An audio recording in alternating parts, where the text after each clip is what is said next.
I'm Dave Miller at McCulloch Miller. At McCulloch Miller, we focus on estate planning and probate, and we have a combined over 60 years of legal experience. Today for this video, I'm wearing a suit. Why? Because today we're going to probate court.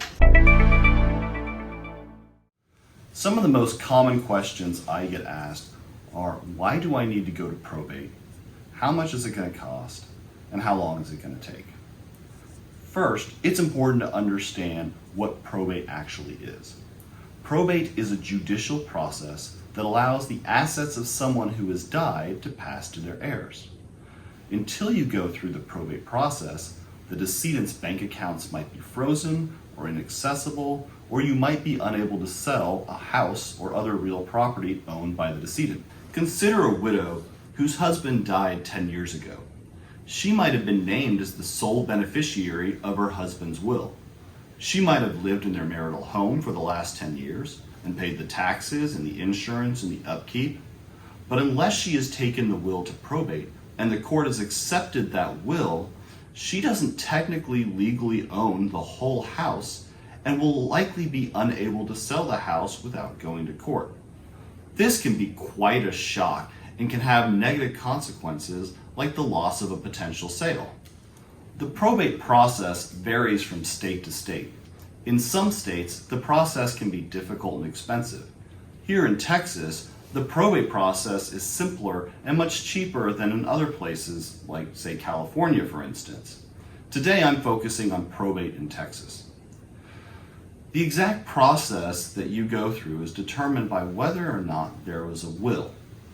If there is a will, you start with an application for probate and give the court the original will.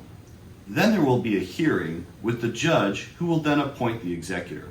After that, there are some other requirements like filing an inventory of assets and publishing a notice to creditors.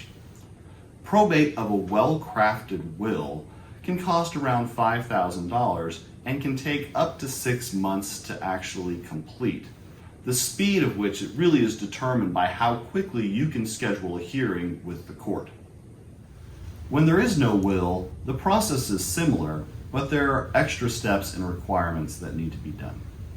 First, the court needs to determine who the legal heirs are under Texas state law. To do this, the court will appoint yet another attorney called an ad litem. The court also has to determine who will administer the estate and be in charge of the estate. Witnesses will need to be interviewed, and then they will need to present testimony to the court. Generally speaking, the court hearing in front of the judge is going to be a little more involved and can be more difficult. All of this can make the process longer and more expensive. It's important to work with an experienced attorney to make sure that your affairs are in order to simplify the probate process for your family. It's also important to work with an attorney throughout the probate process to make the probate go as smoothly and quickly as possible and to protect the assets of the estate from potential predators. Our team has been through the probate process hundreds of times.